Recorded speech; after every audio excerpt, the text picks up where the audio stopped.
प्रस्तुति नाटक हार जीत। इसके कहानीकार हैं जहरू बख्श। इसका नाट्य रूपांतरण किया है नाजिर जहां सिद्दीकी जी ने। परिकल्पना एवं निर्देशन जावेद अजीज राही।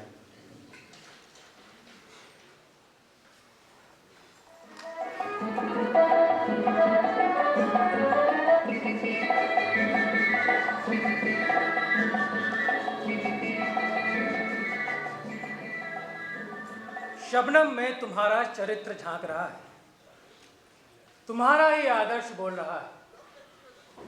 तुम्हारी ये मीठी तीखी खट्टी चटपटी यादें किसे अर्पण करूं? तो लो, स्नेह की भेंट स्वरूप अपना ये प्रतिरूप स्वीकार कर। चलिए आज एक अनोखा सा किस्सा आप लोगों के सामने पेश करता हूं। दुनिया में ईश्वर ने, अल्लाह ने बहुत से रिश्ते बनाए। हर रिश्ते का एक अपना अलग ही जायका, एक अलग ही मजा होता है। पर जनाब यकीन मानिए, मेरा तजुर्बा कहता है कि रिश्तों की इस भीड़ में अगर सबसे जायकेदार, ना भूलने वाला और इंसान को अंदर तक भिगोने वाला सबसे नजदीकी अगर कोई रिश्ता है तो वो मियाँ बीवी का है।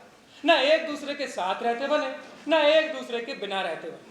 24 घंटे माँ बाप भाई बहन के साथ जिंदगी के खास पैर गुजरते हैं।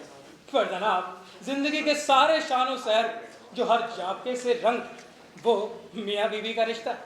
कभी एकदम से अजनबी हो गए, कभी एकदम से राजदार हो गए, कभी कभी हमकत्व हो गए, कभी राजदार हो गए। पर जनाब ऐसा मैं ना कहता था।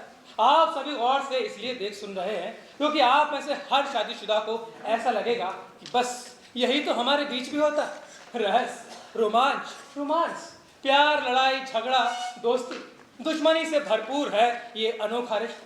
कभी गुदगुदाता, कभी गुनगुनाता, कभी लगता अगले ही पल जंग का अंजाम दो देशों का अलगाव हो। पर ये क्या, यहाँ तो माजरा ही दूसरा। चलिए एक मशहूर लेखक और उसकी महबूबा बीवी की बात और काल 1950 के आसपास।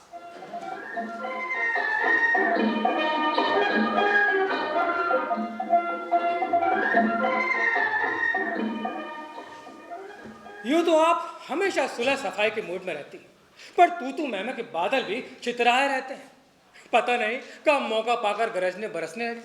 सच्चाई तो यह है कि आप देखने में तो खूबसूरत और दिलचस्प, बात उनमें बहुत दिलचस्प है, मगर बात मर्जी के खिलाफ हुई नहीं कि तुनक मिजाजी भड़क उठती और बगैर अल्टीमेटम के युद्ध की ठान लेती हो। पता नहीं कहाँ से सीखे इन मंत्रों को अपने शौहर पर आजमाती रहती, मगर भोलेपन और नात दिलों की बदौलत शिकस्त खाती रहती। मगर हम भी क्या करें, आपकी भोली सूरत पर तरस खाकर दिखावा करते हैं कि हमारी हार हुई और आपके रंग की खरी जीत हुई। भाई आपके हौसले पस्त ना होने पाए। और अगली बार आप और भी ज्यादा जोशो खरोश के साथ मैदान में आए और हम जिंदगी के मजे लें। शबनम, ओ शबनम, अरे देरानी, अरे मेरी महारानी कहाँ हो? अरे भाभी आप, अस्सलाम वालेकुम। वालेकुम अस्सलाम, कैसी हो तुम? मैं ठीक हूँ, आप आओ बैठो बैठो बैठो बैठो। क्यों जी, आप बड़े बड़े क्या कर रहे हो? खड़े होके हमारी भाभी का इस्तकबाल नहीं करोगे? अस्सलाम वालेकुम भाभी। वालेकुम अस्सलाम मियां ज़हूर, कैसे हो? अभी तक तो शुक्र है अल्लाह का, आगे खुदा जाने। है भाभी, हम औरतों का दिन भर घर में कटे और फिर भी बस यही सुनो कि दिन भर घर में करती क्या रहती हो? तुम दोनों देवरानी जेठानी पानी पी पी कर मर्दों को कोसती हो। खुदा ना खास्ता अगर इस दुनिया में औरतों की हुकूमत हो जाए तो हम मर्दों को तो कहीं कदम रखने का ठिकाना ही ना मिलेगा। आखिर तुम भी देवर जी हो तो एक मर्द ही ना। क्या क्या क्या क्या मतलब आपका? कुछ नहीं, आप लोग बातें कीजिए, मैं आता हूँ।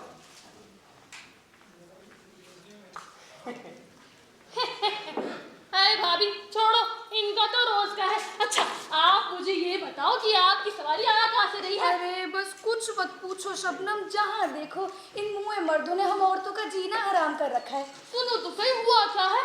अरे आज सवेरे से ही तुम्हारे जेठ जी ने हमारा भी जीना हराम कर रखा है। क्या हुआ जी? अरे होना क्या है, ये मुँह सवेरे उठ जाते हैं, फिर किसी को चैन की नींद नहीं सोने देते। अरे कौन? अरे यही हमारे शोहर और कौन। क्या बात है कुछ? अरे वो ठहरे निठल्ले, ब्रश क्या करते हैं, सवेरे से ही जली बुनी सुनाने लग जाते हैं, रोटी और चाय की गुहार लगाने लगते हैं। फिर क्या हम कोई कम थोड़े, हम भी थके हारे पड़े रहते हैं, चाहे आंख लगे या ना लगे। बेचारे भैया जी। अरे छोड़ो काहे के बेचारे, खुद तो घोड़े बेच के सोए पड़े रहते हैं और दंदन आता है हमारी छाती पे। और वो मुआ कलुआ एक नंबर का हरामी, इनकी सुर में सुर मिलाया जाता है। काहे भौजी, तुम तो नक्सी बात पे भिन भिना जात हो। अरे भाभी, वो कलुआ तो भोपाल चला गया था ना? अरे शबनम, तुम नीरी भोली भाली हो, कहाँ उस कलुए की बात में लग गई। यहीं पड़ा है हमारे घर में, हमारी छाती पे मूंग डल रहा है। अरे भाभी, तुम कैसे झेलती हो दोनों भाइयों को? अरे हम तेरे भोले भाले तो बर्दाश्त कर रहे हैं, लेकिन हाँ हम भी से एक लल्लू का की भतीजी है, ऐसो पानी पिलाए है कि नानी याद आ जाए। हाँ। अरे भाभी, आप तो वो जबलपुर में सुलगती नारी विशेषांक लिए गई थी ना, वहाँ क्या हुआ वो बताइए। अरे होना कछु नहीं है री, ये मर्दों की तो जाति होती है दोगली। वो क्या कहावत है, मुंह में राम बगल में छुरी, बस वही। अच्छा, ऐसी बात है। हाँ, अब हम सभी औरतों को ना एकजुट होना पड़ेगा, तभी काम बनेगा। एकजुट होना पड़ेगा, फिर क्या करेंगे? फिर क्या, इन दोगले मर्दों के खिलाफ आंदोलन खड़ा करेंगे। भाभी, पर ये आंदोलन करने से कहीं लड़ाई ना होगी? अरे लड़ाई नहीं, हम तो छाती पे चढ़ के नाचेंगे इन शौरों के। पर भाभी, ये मर्द हमसे नाराज हो गए तो हम फिर क्या करेंगे? अरे घर तो चली जाएगा ना यार शबनम, कैसी बातें कर रही पर भाभी, हमारे बच्चे, छोटे छोटे मासूम बच्चे, उनका क्या होगा? अरे तो है तो इन्हीं के पिल्ला पिल्ली, हम कौन सा मायके से दहेज में लेके आए थे। पर भाभी, फिर भी ये मर्द ना झुके तो? अरे तुम इन मर्दों की क्रिया चरित्र के बारे में नहीं सुनी हो? अरे औरतों के सामने इनकी क्या विसार, मिनमिनाते हो आएंगे, मिनमिनाते। हाँ भाभी, तुम कहती तो सही हो, हम भी तुम्हारे देवर जी के साथ बहुत परेशान हैं। हाँ शबनम, अब सुलगती नारी का तो उद्देश्य ही औरत की आज़ादी है। पर भाभी, हमें आज़ादी मिल जाएगी, मगर कितनी? अरे इन मर्दों की तानाशाही से और कितनी। पर हम आज़ाद होकर करेंगे क्या? अरे इन मर्दों की हुकूमत का अंगूठा दिखाएंगे, अंगूठा, और क्या। फिर हर जगह हम औरतों का ही बोलवाला होगा। पर भाभी, उससे हमें फायदा क्या होगा?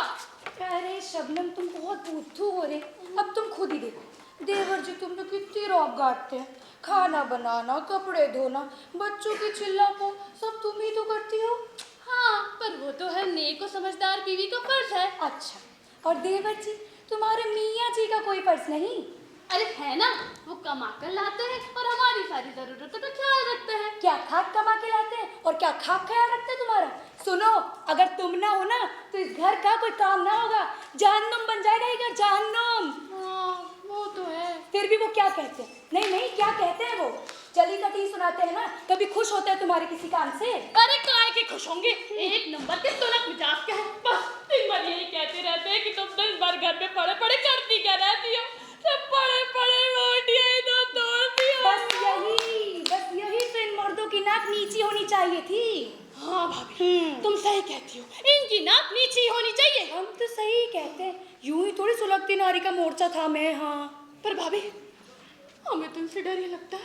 अरे डरो नहीं, मैदान में डट के खड़ी रहो। हाँ, पर इनका गुस्सा बहुत खतरनाक है। हाँ ठीक है, तो क्या करेंगे? अगर हमें छोड़ के चले गए तो कर दीजिएगे। अरे तुम बहुत बुद्धू हो रहे शबनम, क्यों जाएंगे छोड़ के भला? नहीं, पर कुछ नहीं, ये देखो, तुम हटो यहाँ से, ये देखो सुलगती नारी में लिखा है, जब तक दुश्मन के दांत खट्टे ना कर दिए जाए तब तक मैदान छोड़ के नहीं भागना चाहिए।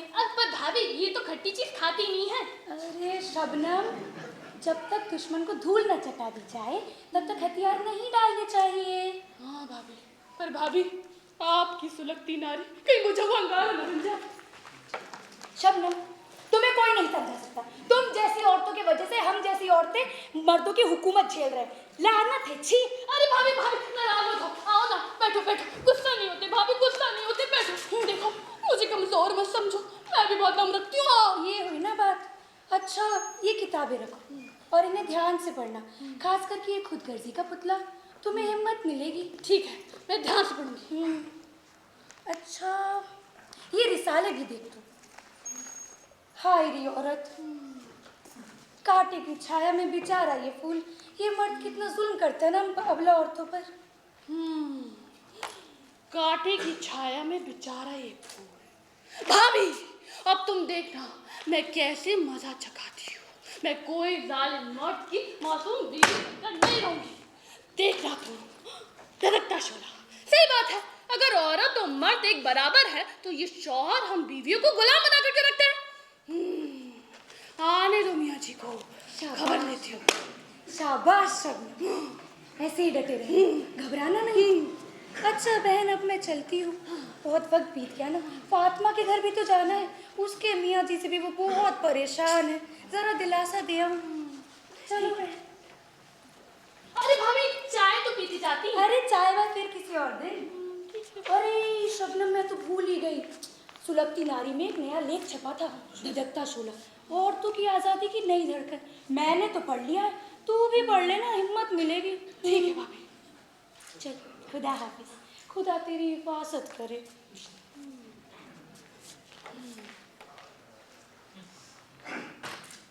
धड़कता शोला, औरतों की आज़ादी की नई धड़कन। हाँ, यही पढ़ूंगी।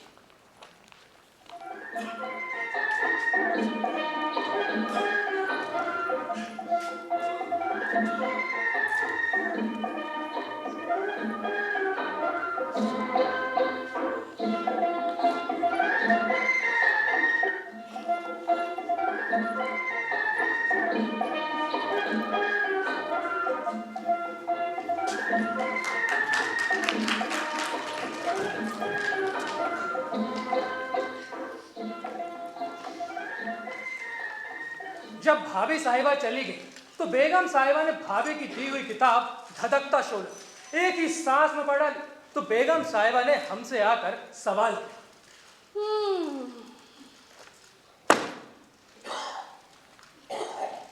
क्यों जी, जब मजहब में औरत और मर्द का हुकूक एक बराबर है तो फिर ये मर्द हम औरत को बंदी बना करके रखते हैं? कैसी बातें करती हो बेगम, जब अल्लाह मियाँ ने मर्द औरत को एक बराबर नहीं बनाया तो भला मजहब कैसे उनके हुकूक बराबर ठहरा सकता। अब यहीं देख लो ना, हम लंबे चौड़े कद्दावर हैं, तुम हल्की फुल्की नन्ही सी गुड़िया। हम पत्थर जैसे सख्त हैं और तुम फूल जैसी मुलायम। हम क्या क्या करके कमा के लाते हैं और तुम पड़ी पड़ी खाती। फिर हमारी तुम्हारी बराबरी कैसी? हाँ भाई, सच पूछो तो मजहब की रूह से मर्द हाकिम है और औरत महकूम। इससे ज्यादा उसकी कोई हैसियत नहीं। शुक्र है तुमने ये नहीं कहा कि औरत घर के फर्नीचर में शामिल है और उसकी उतनी ही अहमियत है जितने दीगर सामान की। हाँ जी नहीं बेगम, घर के सामान में तो औरत से ज्यादा जरूरी सामान होता है। मसलन कागज, कलम, दवात। अगर इनमें से एक भी नहीं तो तुम ही बताओ, हम क्या लिखें, क्या कमाए, क्या खुद खाए और क्या तुम्हें खिलाए। हाँ भाई, औरत घर के खुशनुमा सामान में जरूर शुमार हो सकती है। हाँ, गोया तुम्हारे यहाँ कोई मेहमान आ भर भी जाए तो ड्राइंग रूम की दीगर चीजों में तुम मुझे भी गिन लोगे। और नहीं तो क्या भाई, कोई ऐसा मेहमान आ भर जाए जिसके सामने तुम्हें पर्दा करने की जरूरत ना पड़े तो हम उससे यकीनन कुछ इस तरह गुफ्तगू करेंगे। किस तरह गुफ्तगू करेंगे? जरा हम भी तो सुने भाई, किस तरह गुफ्तगू करेंगे? अरे बोलो। हाँ, कमरे में ये जो कालीन बिछवाया है 250 रुपए का, कभी 200 रुपए में आता था। ये टी सेट 31 रुपए में आया, कभी 7.5 रुपए में मिलता था। यस, ये चम्मच देखिए, खाली जर्मन सिल्वर के हैं, बगैर पॉलिश किए चमकते हैं। और ये तस्वीर चुपकाई के कलम की करामात हमें बहुत पसंद। कीमत तो इसकी बहुत है, पर नीलामी में सस्ते दामों में हमारे हाथ लग गई थी। और ये है हमारी बेगम साहिबा, देखने में निहायती हसीन, नाजुक और दिलचस्प। जर्दी, पुलाव, कोरमा, बिरयानी वगैरह बहुत बढ़िया पकाती है। हाँ, मगर बातूनी और झगड़ालू ज्यादा ना होती तो बहिश्त की भी रौनक बढ़ा सकती थी। ये वाह, तुम बस यही कहना चाहते हो कि तुम हाकिम हो, मैं महकूम, तुम घर के मालिक हो और मैं घर के फर्नीचर में शामिल हूँ। जरा सुनो तो, कौन सी मजहबी किताब में मिला है सब? अरे तुम्हें नहीं मालूम, उसी मजहबी फहरिस्त में जैसे हम सब मानते हैं। अरे उसी मजहबी फहरिस्त में जिसे हम मस्जिदों मकतबों में पढ़ते हैं। अरे वही जो कुतुब फरोश की दुकान में मिलता है। अरे बेगम वही जिसके पुलिस के गवाह कस्में खाते हैं। बस तुम्हारा बस यही मतलब है कि तुम तिमूर, मैं तुम्हारी बांधी। हाँ, हम तो बस इतना जानते हैं कि औरत हाकिम होती है और सारी दुनिया से हासिल है और मर्द महकुमबाज है। जरूर लिखा होगा, पर पता नहीं कहाँ होगी वो किताब। लेकिन भाई हमने तो सुना है कि आदम की पसली से हव्वा पैदा हुई थी, आदम का दिल बहलाने के लिए। अरे हटो यहाँ से। अल्लाह! क्या हुआ? ठीक हो ना? ज्यादा तो उसे लगी। नहीं। अरे बस तुम्हारा बस यही मतलब है कि तुम हाकिम और मैं तुम्हारी बांधी। बोलो बोलो, अरे बोलो। अरे भाई बांदी तो पता नहीं, पर महकूम तो हो। बांदी की बाबत साफ साफ लफ्जों में हम कुछ नहीं कह सकते। हाँ, इतना जरूर जानते हैं कि मियाँ और खाबिद उर्दू में आका के लिए इस्तेमाल होते हैं। अब आगे तुम खुद ध्यान लगा लो कि जब मियाँ आका हो तो उसकी बीवी क्या कहलाएगी। पहले मुंह तो बनवा लो मियाँ कहलाने लायक। हाकिम, मियाँ, आका, ऐसे लफ्ज रख लेने से कुछ नहीं होता है। जी बेगम, मुंह तो बना बनाया है। देखो हमारे चेहरे से कैसा हकीमाना रौब छलक रहा है। कसम खुदा की, आंखों वाले दूर से ही हमारे चेहरे मोहरे को देखकर दिल ही दिल कह उठते होंगे कि वो देखो बीवी का बादशाह आ रहा है। तुम्हारी लच्ची सूरत में तो तुम सैकड़ों में बेचारे जा सकते हो। अब कहीं ना बात पते की। सुनो बीबी, हम शौहर और शौहर होने के नाते एड़ी से लेकर चोटी तक इंसान है, एकदम इंसान। और खुदा ने इंसान को अशरफुल मखलूकात बनाया है और बाकी सारी मखलूकात यानी कि तुम लोग हम मर्दों की खिदमत के लिए बनाई गई।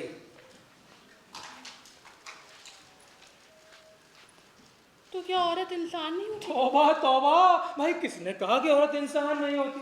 भाई औरत भी इंसान होती है, मगर कल से ये दावा मत पाल लेना कि औरत भी अशरफुल मखलूकात होती और दुनिया पर हुकूमत करने के लिए पैदा की गई है। अच्छा है भाई, तुम ही जहन्नुम में जाओगी, हम तो तुम्हारी भलाई चाहते हैं, इसलिए एक बार फिर साफ साफ कह देते हैं कि इंसान का मतलब है सिर्फ और सिर्फ मर्द, और मर्द ही अशरफुल मखलूकात। और बेचारी तो हर हालत में औरत और दुनिया की दूसरी चीजों की तरह मर्द की ताबेदारी और खिदमत के लिए बनाई गई है। बस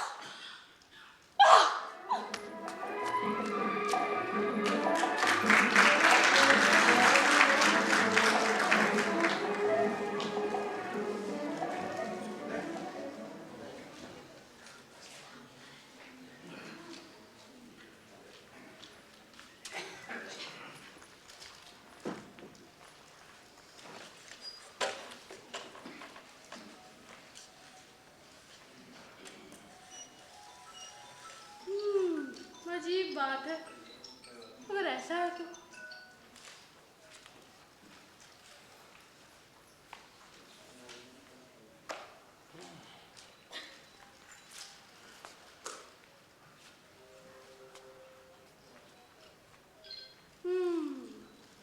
अरे क्या बात है बेगम, तुम्हें पूछना जारी है या कुछ कमोवेशी है? खुदा खैर करे, तुम्हें कौसे मेरी जूती। बेगम बस अभी सुबह वाली बात पूरी नहीं हुई है। मर गए। मैंने पहले ही कहा, तीखी मिर्च बंद घड़ी की सुई अभी तक आगे नहीं बढ़ी। वाह बेगम, क्या खूब याद दिलाई है। भाई सूरज रोशनी करता है मर्द को रास्ता दिखाने के लिए, चांद अमृत बरसाता है मर्द को राहत देने के लिए, हवा मस्ती से बहती है मर्द को जिंदा रखने के लिए, भाई पानी बरसता है मर्द की खेतीबाड़ी जिंदा रखने के लिए। बोलो बोलो, सारी भड़ास निकाल लो। हाँ हाँ भाई, सितारे अंधेरे में जगमगाते हैं मर्द की हिम्मत बढ़ाने के लिए, परिंदे सुरीला गाते हैं मर्द का रंजो गम दूर करने। वाह वाह, अभी कुछ बाकी है लेखक महोदय की लेखनी में? देखो जहर बचा, खत्म हो गया। अभी कहाँ बेगम, भाई फूल खुशबू लुटाते हैं मर्द को हंसाने के लिए, कलियां मुस्कुराती हैं मर्द को गुदगुदाने के लिए, हरियालियां लहलहाती हैं मर्द को तरोताजा रखने के लिए, हजरत आदम अलैहिस्सलाम का दिल बहलाने के लिए, खाना पकाने के लिए, मर्द के बच्चे पालने के लिए। कहने का मतलब ये है बेगम कि मर्द की बदौलत ही आसमान और जहां। अरे रहने दो, मैं खूब जानती हूँ साहिल के बहाने अपनी भड़ास निकाल रहे हो। तुम मर्द एक जैसी होते हो। अरे बेगम, अगर हम मर्द ना होते तो औरत की खूबसूरती के कसीदे कौन पढ़ता? तुम तो खामखा जंगे मैदान बेच रही हो। दूर खड़े रहो, अभी फैसला नहीं हुआ है। ठीक। हाँ, मगर मियाँ ये तो बताओ, अगर औरत नहीं होती तो मर्द पैदा कैसे होता? बात को भाई, इस दुनिया पर हुकूमत करने के लिए मर्द का पैदा होना तो जरूरी था ही, और औरत ना होती तो सूरज चांद सितारे उसे पैदा करते। और अगर सूरज चांद सितारे पीछे हट जाती तो बहिश्त की हूरें तो कहीं नहीं गई, वो ही उसे अपने शौक से पेट में रखती और खुशी खुशी दूध पिलाती। बहुत ज्यादा बोल रहे हो तुम। अरे वो तो औरत की खुशकिस्मती है कि वो मर्द की माँ बन बैठी। क्या मतलब? हाँ, इसीलिए औरत पर सनक सवार हो गई कि वो मर्द पर हुकूमत कर सकती। लेकिन आपका ये दावा कभी साबित ना होगा, लिख रखो। इन बातों में क्या रखा? जो हाथ पैर चलाना जानते हैं भला वो क्या नहीं कर सकते? भाई, हाथ पैर चलाना तो कीड़े मकोड़े भी जानते। इसका मतलब ये थोड़ी हुआ कि वो दुनिया पर हुकूमत करने लगेंगे। कभी इन्हीं बातों पर इंग्लैंड वाले भी हाकिम बन बैठे थे, पर जब वहाँ औरतों ने वोट के लिए हलचल मचाई तो मर्दों की सारी हेकड़ी हवा हो गई। अच्छा। जी हाँ, उन्होंने बिना कान पीछे हिलाए औरतों के सामने घुटने टेक दिए और आज वो बंदे से वोट देती है, पार्लियामेंट में मेंबर बनती है। अरे इंग्लैंड की बात छोड़ो, वो तो ठंडा मुल्क, वहाँ के लोग तो कहने भर के मर्द हैं। न मर्द जैसा हौसला रखते हैं और न शौहर जैसी काबिलियत। अच्छा। हाँ, मगर हम हिंदुस्तानी गरम मुल्क के बाशिंदे, यहाँ औरतें हाथ पे चलाया कर और चाहे अपना सर पीटा कर। 1950 का जमाना है, यहाँ औरतों को हुकूमत की बात तो दरकिनार, घोड़े की लगाम पकड़ने की भी इजाजत नहीं है। अम्मा मियाँ हो किस जरूरत से? यहाँ तो मर्द औरतों के मुकाबले हमेशा ची बोलती आई हैं। अब यही देख लो ना, उन्हें कोई कोशिश भी नहीं करी और वोट देने लगी, पार्लियामेंट की मेंबर बनने लगी, यहाँ तक कि स्पीकर, मिनिस्टर, सफीर और गवर्नर भी बनने लगी। अच्छा। जी हाँ, और अब वो दिन दूर नहीं जब वो बाकी के इख्तियारात भी हासिल कर लेंगी, जो मर्द औरतों के लिबास पहनेगा, बाल बच्चों की परवरिश करेगा, यहाँ तक कि बावर्ची खाने में रोटियां देखेगा। तजवीज तो बहुत अच्छी है, तुम इसे जरूर अमल में लाओ। बस लीडर बन जाओ, मजबूर हम लिख कर देंगे और तुम इसे अपने नाम से छपाओ और धुआंधार आंदोलन करो। यहाँ हो किस भरोसे में? अगर औरतों ने ऐसा बॉयकॉट जैसा हथियार अपना लिया ना तो मर्दों को आटे दाल का भाव मालूम पड़ जाएगा। हाँ भाई, अगर अल्लाह ने चाहा तो तुम्हारे इस आंदोलन से ऐसी बरकत नाजिल होगी कि निहाल हो जाएगी। वाह, क्या खूबसूरत जमाना होगा जब तुम हमारा बॉयकॉट करो। क्या मतलब? अरे भाई, अपनी नींद सोएंगे, अपनी मर्जी से उठेंगे। सुबह सुबह तुम्हारी ये बकर बकर सुनने को तो नहीं मिलेगी। मैं बर्गर ऑर्डर करती हूँ। अरे अपनी भूख खाएंगे, खूब कमाएंगे और अपने ऊपर लुटाएंगे। कोई भकुआ हमारी आमदनी पर दावा करने तो नहीं आएगा। मैं भगवा? जी, भगवा? हमारी जेब में कोई हाथ तो ना डालेगा। और तो तुम्हारे ये जेवर, हाँ, ये चमकीली भड़कीली पोशाकें, ये गोते ठप्पे, हाँ, ये तेल फुले लिपस्टिक पाउडर, हाँ, ये सुरमा, इन फिजूल की चीजों की खरीद फरोख्त की इल्लत से छुटकारा पाएंगे। मैं तुम्हारी कमाई उड़ाती हूँ? ना सिर्फ उड़ाती हो और मुकर भी जाती। तुम्हारे माँ बाप ससुराल वालों की खिदमत गुजारी सभी बच जाएंगे। क्यों जी? तुम बार बार मेरे माँ बाप ससुराल वालों का नाम क्यों लिया करते हो? और नहीं तो क्या? जरा सुनो तो कि कब तुमने उनकी खिदमत गुजारी में लगाई है? आखिर वो तुम्हारे है कौन? मेरी बेचारी एक बहन है जो तुम्हारे दरवाजे झांकती भी नहीं है, एक भाई है जो अपने घर के है, बेचारी एक नानी थी, वो भी तुम्हारे सब कदम पड़ के अल्लाह को प्यारी हो गई। बस माँ बाप बचे, वो खुद भी आकर रुक नहीं देखते, एक छोटा भाई है, हाँ, वो भी तुम्हारी आंखों में कांटे की तरह खटकता रहता है। पर मियाँ, तुम भी कान खोल के सुन लो, जब तक मैं जिंदा हूँ वो आएगा, 1000 मर्तबा आएगा। बात तो सुनो। मत लिया करो मेरे सामने ससुराल वालों के नाम, मैंने कह देती हूँ पूरी ठहरेगी। अरे रहने दो ये धमकी, मुझे मालूम है वो आएगा, 1000 दफे आएगा और आएगा तो जाने का नाम नहीं लेगा। शुक्र है तुम्हारी नानी हमारे घर आकर अल्लाह की प्यारी नहीं हुई, क्या? वरना तुम तो हमें पुलिस के हवाले कर देती।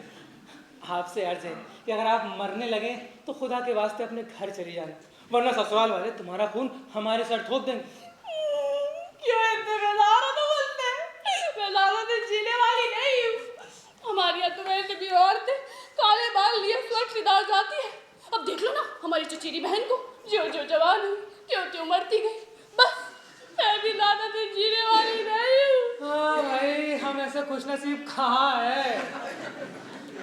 अगर तुम दूसरे के घर जाते तो तुम्हारे खानदान की ये खूबी जरूर कायम रहती। तुम आई हो जहाँ जहाँ मौत भी तुमसे हार मान बैठी।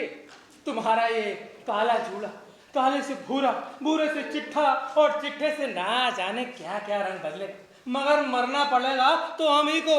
बगैर हमारे मरे तुम्हारा काम नहीं चलेगा।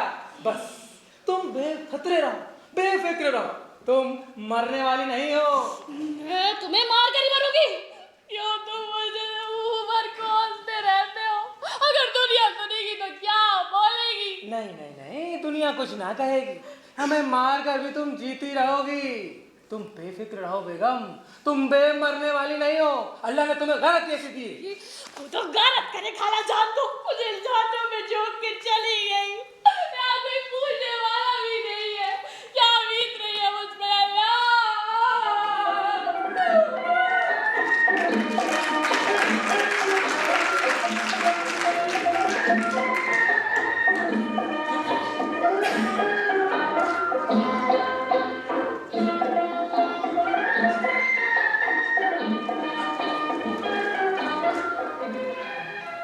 लोगों ने बड़े बड़े हथियार बना रहे, मगर बीवी के आंसुओं के आगे बड़ी बड़ी राइफल, बम सब फेल है।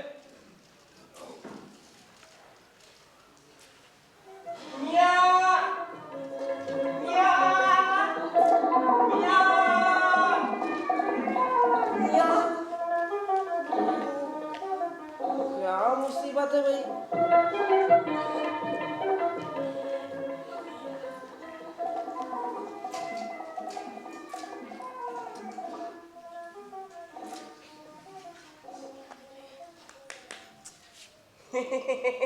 क्या है?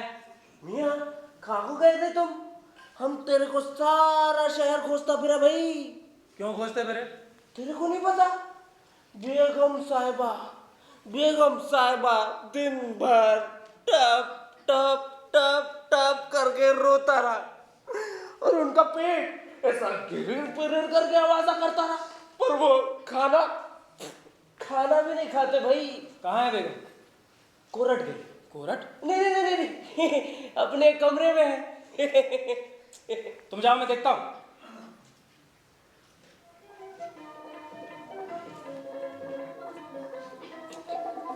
जाओ ना।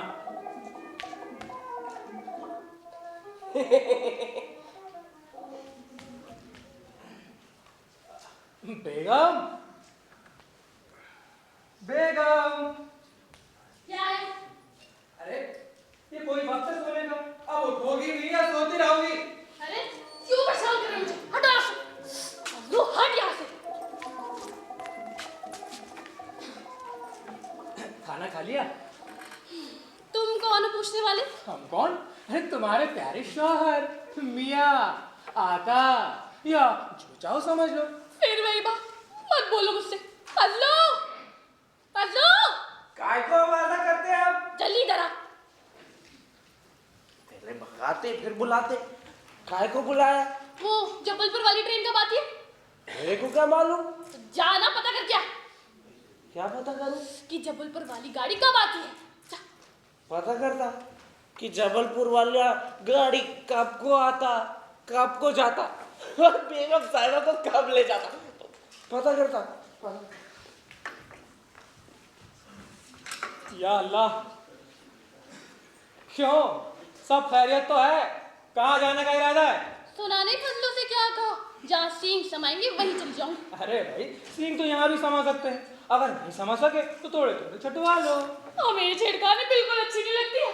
हम अपने मायके जा रहे हैं, बस घंटे 2 घंटे के अंदर 5-10 हजार रुपए का बंदोबस्त कर दो। 5-10 हजार रुपये?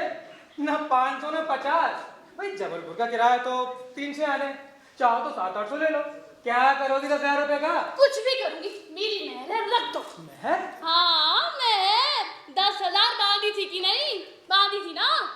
बोलो बोलो भाई। हाँ अब मुकर जाओ कि नहीं बांधी थी, बोलो, अरे बोलो ना। अरे भाई बांधी तो जरूर थी, मगर रस्मी तौर पर हमारी हैसियत 10,000 रुपए तो क्या 10 पैसे की भी नहीं है। मैं नहीं जानती हैसियत कैसे, अब्बा ने कच्चा काम नहीं करवाया था, मेहर की रजिस्ट्री करवा ली थी। तुम्हें मेरी मेहर उगल नहीं होगी। अरे हमने अगर निकली होती तो उगल भी देते। मैं कच्ची गोलियां नहीं खेलना जानती हूँ, अपनी मेहर का एक एक टका वसूल कर ही रहूंगी। मैं अलीशा बेगम की भतीजी हूँ, जानते हो मेरी पुप्पी को? अच्छा वही ना जिन्होंने अपने शोहर को जेल की रोटियां और दाल का जायका चखवाया था। जी हाँ वही, उन्होंने अपने शौहर को लाल फाटक तक पहुंचाया था, उनकी पूरी जायदाद नीलाम करवा दी थी और अपनी मेहर का एक एक टका वसूल लिया था। तब कहीं जाके नामुरादों को बाहर आना नसीब हुआ। बहुत जाबाज लड़ाके हो तुम लोग। तुम मेरी मेहर निकाल नहीं सकते हो, और तो मैं तुम्हारे पीठ से भी निकलवा लूंगी। हमारे पीर साहब, लेकिन भाई हमारे पीर साहब को गुजरे तो 10 साल हो गए और अब वो जन्नत में रौनक अफरोज हो रहे हैं। अच्छा तुम वहीं जाओ और उनकी कब्र पर समंदर है। वाह वाह क्या बात कर दी। हाँ रहे हम तो हमारे पास 3-4 जोड़ी कपड़े, यादगार शू पेंट्री के सस्ते जूते, दवा की लॉटरी की कुछ टिकटें, करीब 3-4 हजार रुपए के कर्जे और कर्जवाहों की 4-5 डिग्रियां। लेकिन ये सब जिम्मेदारियां तो तुम बिना मुकदमा लड़े भी हमसे हथिया सकती हो। हाँ और लिखाई की कमाई उसका जिक्र नहीं करोगे? अरे बेगम लिखाई तो हम तुम्हारी वजह से करते हैं, अब जब तुम जा ही रही हो तो हमें कागजों से मगज मारने की क्या जरूरत है। उधर तुम्हारा तांगा स्टेशन सीधा रहा, इधर हमने हमारी कलम तोड़कर दवा उलट कर रख दी। और तुम्हारे वो 5 पिल्ला बिल्ली वो क्या खाएंगे? ये खूब रही। अरे इन्हें भी अपने साथ लेके जाओ, इनकी 8 पहर चौखट खड़ी हाजरा से तो जान पक चुकी है। तो इनको मैं अपने साथ दहेज में लाई थी। क्या हम अपने साथ इन्हें चढ़ावे में लाए थे? खुद ही संभालो अपनी इल्लत। हम तो मायके से अकेले आए थे, अकेले ही जाएंगे। खुदा सलामत रखे हमारे अब्बा जान को, उनकी हमारे लिए सब कुछ है। ये जो इल्लत बीमारी जो कुछ है सब तुम्हारे कर्मों का सदका। जब हम कुंवारे थे तो छुट्टे सांड थे और अब भी छुट्टे सांड रहेंगे। अल्लाह सलामत रखे तुम्हारे अब्बा को, जहाँ वो अपनी बेटी को पालेंगे क्या अपने नवासा नवासी को भूखे मरने देंगे? वाह वाह ना मरने देंगे और तेरे मेरे बहुत छोड़ो बड़े चले। अल्लाह पूरा गारत करेगा ना जान को, मुझे जाते पे जो कर चली गई, मेरी भरी जवानी गारत हुई, खुदा गारत करेगा ना जान को, मेरी पूरी जवानी बर्बाद कर दी अल्लाह। अरे तो हम अपना दुखड़ा किसे सुनाए? तुम्हारे आने से पहले हम कैसे शब्दाधानी, कैसे सजीले फबीले नौजवान थे, जहां से गुजर जाते थे रास्ते जगर मगर हो जाते थे, मजलिसों महफिलों की जान सिंगार समझे जाते थे, हमारे आजा आजा से जवानी फूट पड़ती थी, लोग हमारी तस्वीरें निकालने के लिए रास्ते चलते खड़े हो जाते थे, मगर आज नजर पड़ते ही मुंह फेर लेते हैं। शक्ल देखिए तुमने अपनी, मुंह तो फेरेंगे ही, वो तो हम हैं जो तुम्हें झेल रहे हैं। वो डॉक्टर बशीरुद्दीन है कि हर 8वें दिन हमें ताकत का इंजेक्शन लगाने की सलाह देते। कहाँ तो हम मीलों दौड़ लगाते थे, अब कहाँ 4 कदम में ही हमारा दम फूलने लगता है। अपनी मुंह मियां मिट्टू। अरे कहाँ तो हम 11 तारीख को ईद का चांद सबसे पहले देखा करते थे, अब कहाँ ऐनक लगाते तो एक एक हरफ के 4 नजर आते हैं। अरे कहाँ हम पत्थर चढ़ाने की ताकत रखते थे, अब कहाँ वो डॉक्टर औसाफ हुसैन हर 5वें दिन हमारा दिन उखाड़ डालते। ये सब कुछ तुम्हारे कर्मों की बरकत से हो रहा है। हमारे कर्मों की बरकत से तुम मियां खूब नाम कमा रहे हो और दाम भी फटका रहे हो। छोड़ो, मैं जग बकबक नहीं करना चाहती हूँ, रेल का वक्त हो रहा है, चुपचाप मेरी मेहर रख दो। एक काम करते हैं, हमें भी अपने साथ लेती चलो, कर्ज वहाँ पे तकाजों और डिग्रियों से भी छुटकारा मिल जाएगा। तुम्हारे क्या चार डालूंगी वाली जाकर। अरे वाह, बदमजा तो नहीं रहे, यकीन रखो हमारी बातों से चटपटा तो हमारा अचार होगा। तुम्हारा अचार, तुम्हें कूट पीस के बनाऊंगी मैं वो अचार, नॉनवेज अचार। तो क्या मैं आदमखोर हूँ? अरे तुम हमें आदमी कब से समझने लगी बीवी? अरे कौन बीवी, किसकी बीवी? कोई चुड़ैल होगी तुम्हारी बीवी, मत बोलो मुझे बीवी। अरे तो क्या हमारा तुम्हारे साथ निकाह नहीं हुआ है? जब हमारा तुम्हारे साथ निकाह नहीं हुआ है तो मेहर किस बात का मांग रही हो? कोई चुड़ैल होगी तुम्हारे घर की औरत, मैं क्यों चुड़ैल होने लगी? अरे भाई हम तो हमारी बीवी को चुड़ैल बता रहे हैं, तुम्हारा भी यही कहना। फिर क्यों बुरा मानती हो? आखिर तुम हमारी बीवी तो हो नहीं। देखो, बातें मत बनाओ, चुपचाप मेरी मेहर रख दो, वरना कह देती हूँ बड़े घर की हवा खिलाओगी।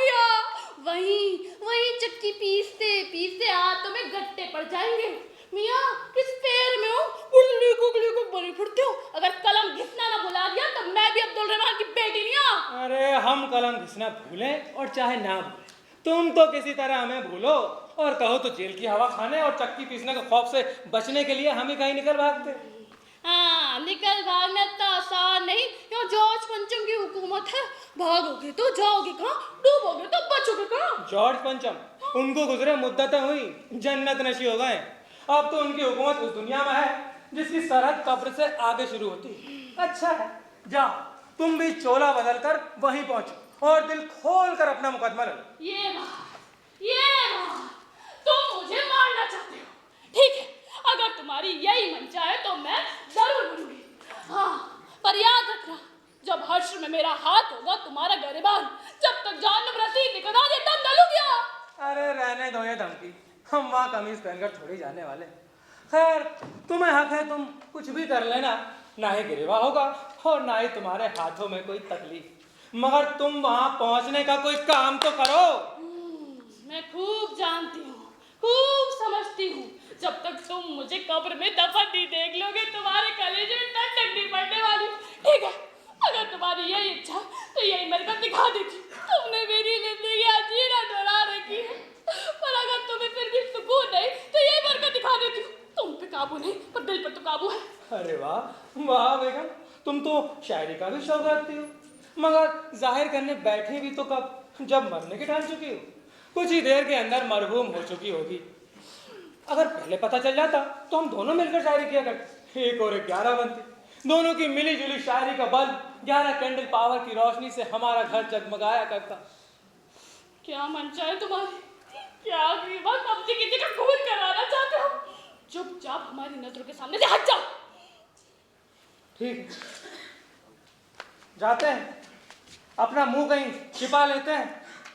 पर मियाँ, बाहर मत चले जाना, आखिरी वक्त तुमसे कुछ बात करना चाहती हूँ। अरे वाह, कहो तो यहीं बैठे रहे, तुम्हारे सामने ही मरहूम की डिग्री ले लो। बस चोल ना करो, चुपचाप मेरी नजरों के सामने से हट जाओ। जब मरने का वक्त आएगा तो खुद बुला लेंगे। हम तो जा ही रहे थे, खुद ही बुला ले। किसी तरह राजी नहीं होती, बड़ी मुश्किल में जान है। अच्छा भाई, जाते हैं, ड्राइंग रूम में बैठे हैं।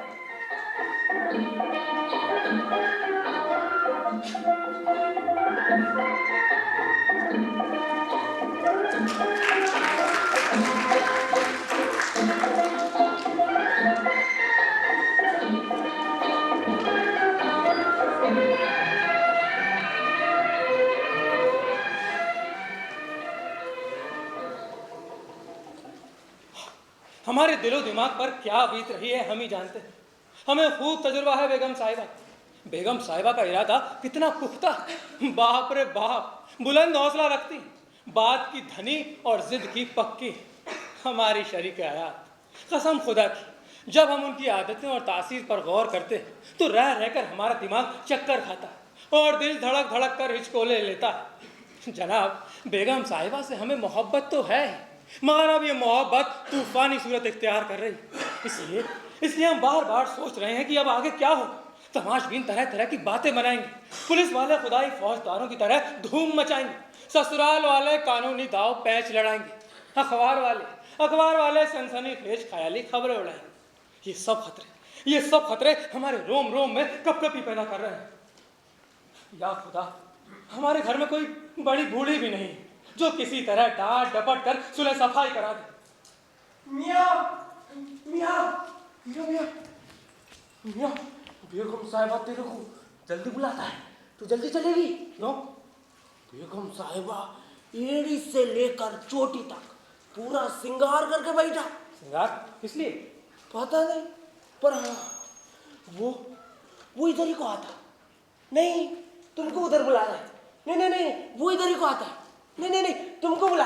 मियाँ, अगर तुम उधर जाएगा वो इधर आएगा तो सब इधर उधर हो जाएगा। अरे तुम क्या अपना दिमाग पूरी तरीके से बाजार में छोड़ा है हो? बाजार? मैं बाजार में क्यों गया? मैं तो बेगम साहिबा के कमरे से आ रहा। बेगम साहिबा एकदम गुस्से में बैंगन के जैसा लाल होकर बैठा। बैंगन की तरह लाल? वही तो, बैंगन के जैसा लाल। मियाँ, मेरे को लगता कि बेगम साहिबा आज पागल ही हो जाना। वो आईने के सामने बैठकर कुछ बड़बड़ कर रहा है। मियाँ, मैं उनको देखा, वो मेरे को देखी। मेरा दिल ऐसा धक धक पुक पुक होना। मियाँ, मेरे को देखकर बुलाई, फजलू इधर आ। मैं डर गया। वैसे घबराते घबराते उनके पास को गया। मेरे को बोली, फजलू जा जबलपुर का गाड़ी पता कर गया। मैं कहता हाँ पता करता, पर मेरे को काय को डराते। मैं डर जाता। बेगम साहिबा ऐसा बैंगन का बाता न को करो, सीधा सीधा बोलो। क्या बोलना भैया, मैं डर गया।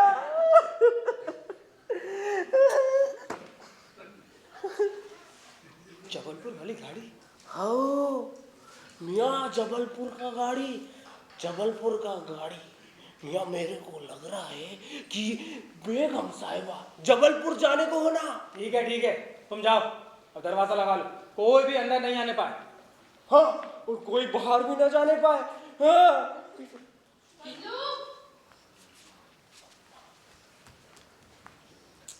ना जाने अब क्या मुसीबत आने वाली।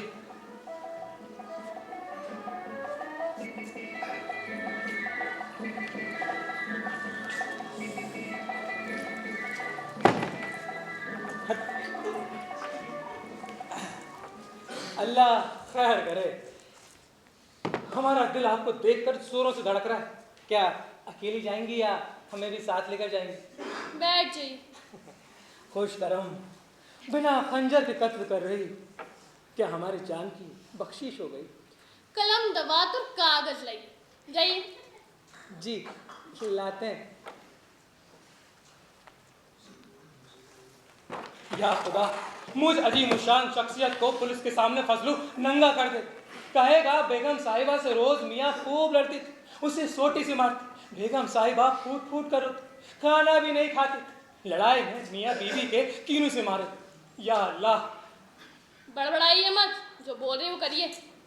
इस शहादत का नतीजा क्या होगा?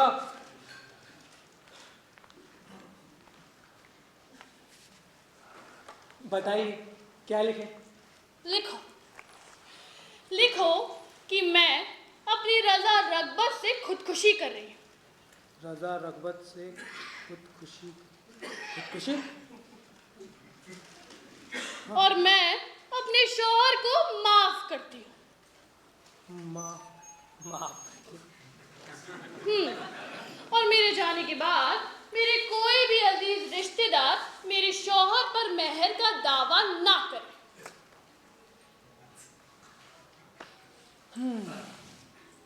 बेगम, मैं चाहता तो नहीं कि इतनी जल्दी तुम इस फानी दुनिया को अलविदा कहो, मगर इस रुखसती में भी खुदा तुम्हारी दोनों जहां में भला करे।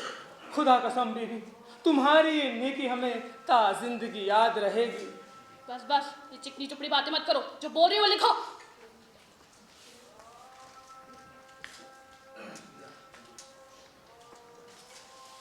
ये लो।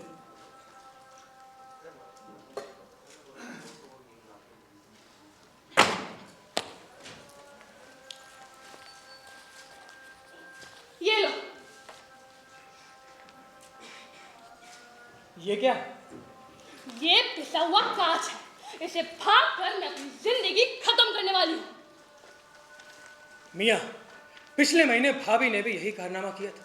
मजबूरन भाई साहब को भी घुटने टेकने पड़े। पर तुम कहाँ के 30 मार खा हो, मैदान छोड़कर ना भागना। अगर इस बार मात खा गए तो हर बार यही तमाशा होगा। फिर तुम्हारी हालत उस शहजादे के मानिंद होगी जो शादी की शर्त अदा करने के एवज में रोज सुबह बीवी से नाश्ता पाने की जगह 100 जूतियां खाया करता था। अपनी खैरियत चाहते हो तो मैदान में डटे रहो। चीज तो वाकई बहुत अच्छी है, लेकिन जरा ठहरो।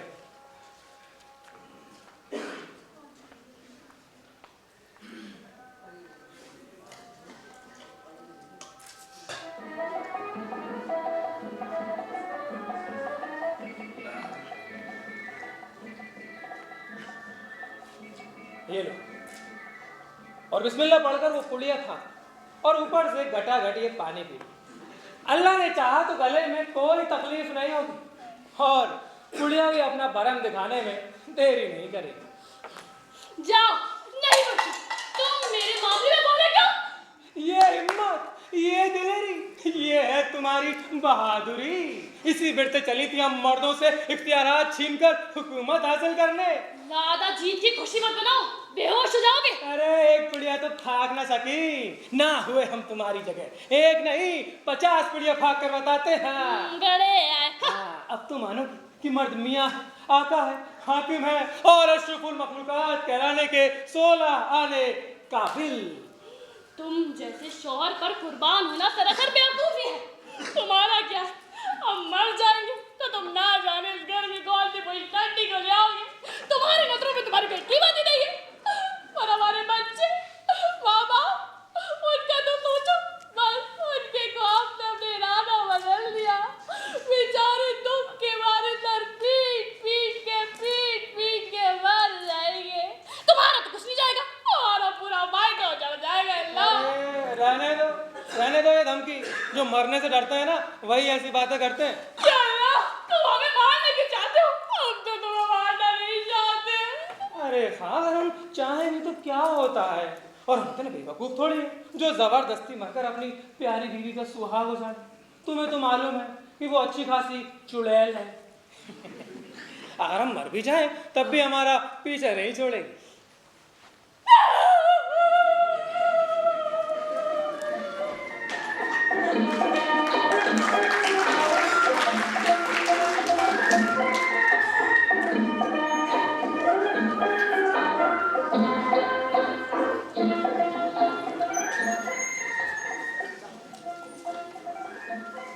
बेगम साहिबा सुबह की भूखी, जोरों की भूख लगी। जमी हुई खीर की ट्रे जिस कमरे में है वहीं से आई है। सारा गुस्सा उस गरीब खीर पर उतर चुका है।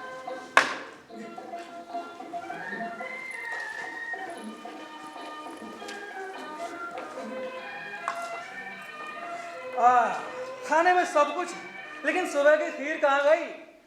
खाना खाइए। मतलब खीर मरूम हो गई, पेट में दफना दी गई। अब हमसे 3 दिन तक बात न करना।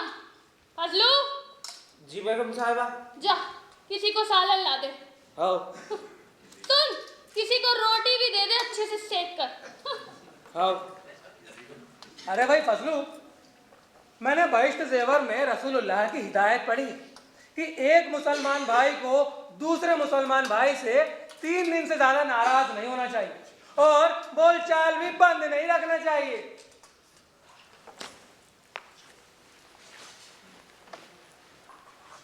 फरमाइए, अगर अल्लाह और रसूल का खौफ ना होता तो हम तुमसे जिंदगी भर बात न करते। अरे हाँ, तुमने तो हमसे नहा की बात करना शुरू कर दी। हम तुम भाई भाई तो है नहीं। अरे रसूलुल्लाह की हिदायत भाई भाई के लिए थी, ना कि मियाँ बीवी या शौहर मर्द के लिए। बहुत बर्दाश्त किया तुम्हें, पर तुम ना सुधरे। मगर बेगम, तुम हमसे बोलचाल ना रखोगी ना, तब भी हमें तुमसे जरा भी तकलीफ नहीं है और ना ही रसूलुल्लाह नाराज होंगे। क्या करें? मगर तुम ना मानोगी। क्या मतलब? अरे किसी दिन पिसा हुआ शीशा फाकोगी तो मरकर जहन्नुम जाओगी। पता नहीं तुम्हारा चार्ज लेने के लिए कौन सी मुस्टंडी आ धमकेगी। इसीलिए हम दोनों की बेहतरी में इसी में कि हम दोनों गूंगे का गुड़ खाएं और जब जरूरत पड़े तो दीवारों से बोल बतिया लिया करें। बहुत मुस्टंडी लाने का शौक है ना तुम्हें? हमारी मौजूदगी में कोई मुस्टंडी कदम रख के तो देखे, हमारे हाथ होंगे और उसके बाल। कहाँ की बेहतरी, कौन सी बेहतरी? हम बोलेंगे, 1000 मरतबा बोलेंगे और तुम्हें भी बोलना पड़ेगा। बोलो बोलो बोलो। बेगम, अब्दुल जमाल की बेटी है, चलो आने में करेले बनाए। ठीक है भाई, देखो अब लड़ाई तो खत्म हो चुकी है ना? तुम अपनी आखिरी शर्त भी पेश कर चुकी हो। जो 52 तोले पाव रत्ती सही, मगर जब तुम ऐसी बातें कर देती हो ना तो खामोखा हम फिसल पड़ते हैं। अच्छा बेगम, तुम्हारी ये जिद हम चुपचाप मंजूर कर लेते हैं। औरत की ताकत तुम क्या जानो। अगर वो सब्र से, अक्ल से और समझदारी से काम लेती है ना तो मर्दों को उंगलियों पे नचा के ही छोड़ती है। मान गए भाई, मान गए। अब हम भी तुम्हारी उंगलियों पर नाचेंगे। मतलब दोनों मिलकर साथ में हार कर भी जीत गए और जीत कर भी हार गए। लड़ाई कर जाना खेले कड़वे पर सेहत के लिए अच्छे फायदेमंद। मजेदार, बिल्कुल मियाँ बीवी के रिश्तों के मानिंद। मतलब बेगम साहिबा, बेगम साहिबा, बेगम साहिबा, जबलपुर का गाड़ी 4 बजे को आना। अरे हट यहाँ से। मायके जाना कैसे? कैंसिल? क्यों जी? हाँ जी, क्यों जी? हाँ जी। अभी जीत बाकी है। अभी हार बाकी। ये तो कुछ भी नहीं, जीवन का सार बाकी। जो देखा आपने वो तो एक पन्ना था, अभी तो जनाब पूरी किताब बाकी है।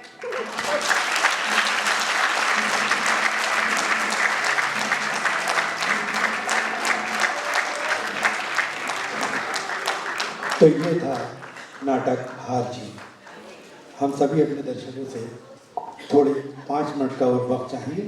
हम अपने कलाकारों से परिचय करा दें आपका, जो एक परंपरा है हमारी थिएटर की।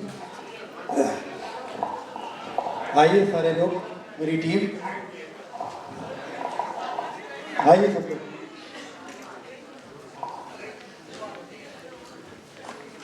फजलू का जो रोल कर रहे थे ऋतिक यादव,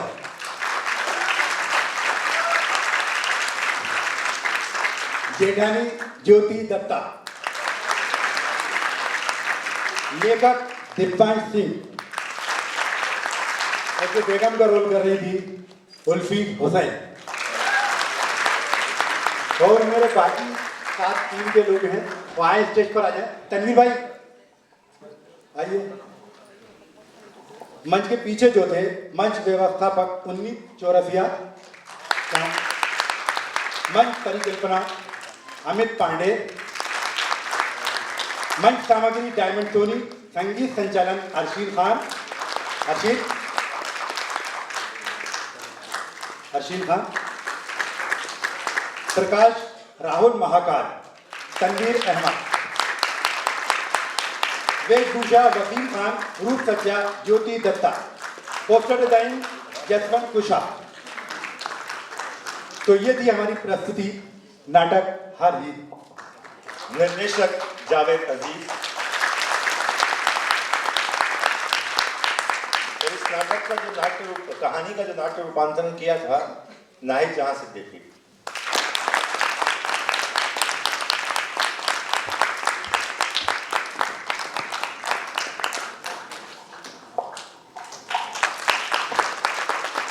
बहुत बहुत आपका शुक्रिया सभी दर्शकों का जो हमारे लिए इतना वक्त निकाला। बहुत बहुत शुक्रिया।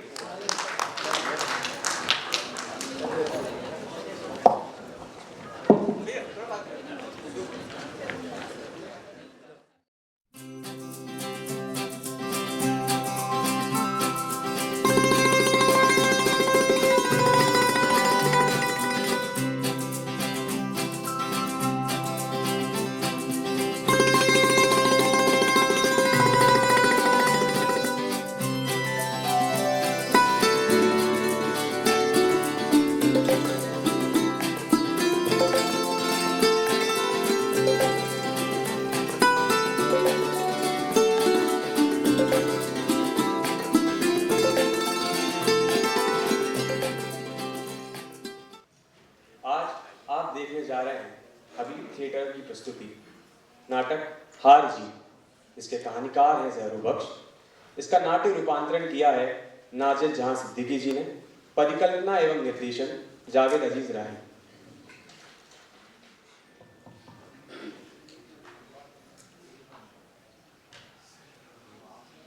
सभी सुधीजनों को नमस्कार। आज आप देखने जा रहे हैं अभी थिएटर की प्रस्तुति नाटक हार जीत। इसके कहानीकार हैं जहरू बख्श। इसका नाट्य रूपांतरण किया है नाजिर जहां सिद्दीकी जी ने। परिकल्पना एवं निर्देशन जावेद अजीज राही। निर्देशक के दृष्टिकोण से नाट्य कला एवं कहानी एक दूसरे के प्रारूप हैं, क्योंकि भावनाएं, कला, परिवेश महत्वपूर्ण पहलू हैं। बालक कहानीकार जयवृक्ष का साहित्य अपने भाव में बेजोड़ और अनूठा रहा है। उनकी कहानी को नाट्य रूपांतरण कर मंचित करना काफी रोमांचक कार्य है। तत्कालीन सामाजिक परिस्थितियों के अलावा हमें ये भी देखना है कि ये सामाजिक मूल्य आज भी ज्वलंत एवं प्रासंगिक है। कहानी हार जीत पति पत्नी के संबंधों एवं मीठी नोक झोंक पर आधारित है। सामाजिक ताने बाने को बुनती कहानी हार जीत का नाट्य रूपांतरण करवा कर हम इसे मंचित कर रहे हैं। कहानी की मौलिक आत्मा एवं परिवेश ज्यों की त्यों ही रखी गई है। इस कहानी में भिन्न रंग हैं जिनको हम निखार कर अभिनय के माध्यम से सामने लाएंगे। हास्य, दुख, प्रेम, क्रोध, पछतावा आदि नवरसों का समावेश हमारे नाटक में होगा, जिससे भरपूर मनोरंजन दर्शकों का तो होगा ही, साथ ही कुछ सवाल हमारी प्रस्तुति छोड़ जाएगी। रंगमंच प्रेमियों एवं पाठकों सभी को समान रूप से ये हमारा नाटक पसंद आए। तो लीजिए प्रस्तुत है नाटक हार जीत।